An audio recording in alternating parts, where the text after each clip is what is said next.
Hey, I'm Rhea, and I'm going to walk you through how to create using Vector FX. By the end of this video, you'll know how to pick the right model for your hardware and generate a clean SVG file ready for editing. So when you install and load up Vector FX, you're going to see this user interface with this pop-up. From here, you have one job before you can start prompting. Click on Choose a Model. This is the Model Hub.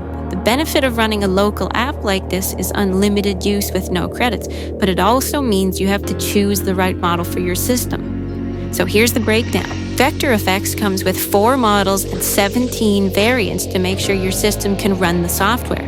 Pick your model for the style that you want. Pick your variant for the hardware that you have. Starting with the models. SDXL Turbo is great for rapid iteration and quick prototyping. SSD 1B and 3.5 medium will both give you more artistic output, and Flux is very clean and super high quality. Choose the model you want and click through. Now choose your hardware based on your system, and then choose between running Vector FX on your CPU or GPU. GPU is generally going to give you a faster, higher quality result.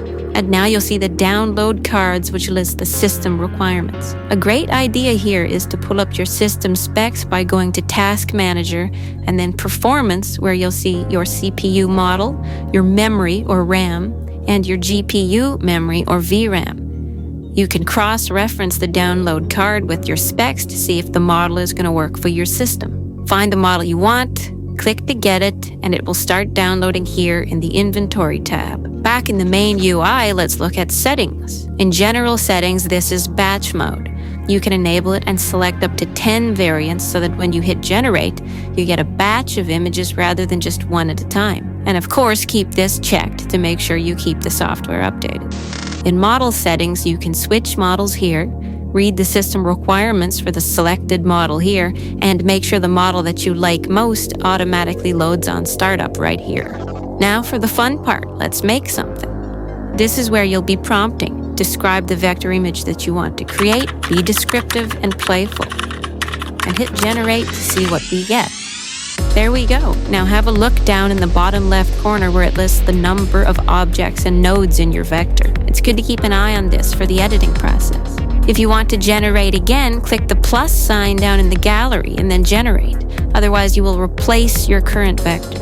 Right below the prompt, we have 15 presets that will nudge your prompt towards a certain style like cartoon, flat, emoji, pixel, etc. Okay, moving down. For seed, lock in the seed number if you like the look of a certain image.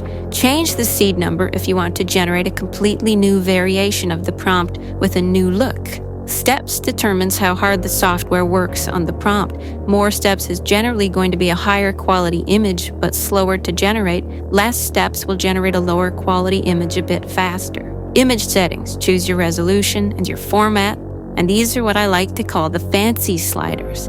These control the level of detail in your vector. They're very handy for preparing your vector for the editing process later because you can control the number of objects and nodes. And again, this is all about exploration and play.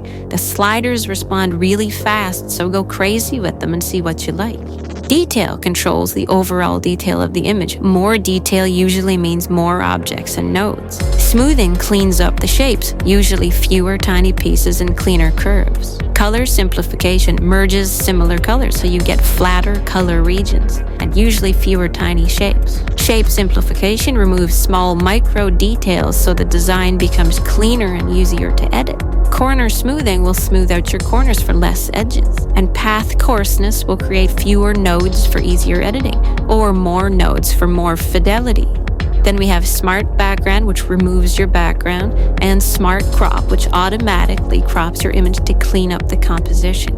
Once you get your image where you want it and you're happy with the number of objects and nodes in your vector, you can save your image as an SVG file ready to export and bring into your editing process. You can also save your project file and share it with another Vector FX user to collaborate on the project.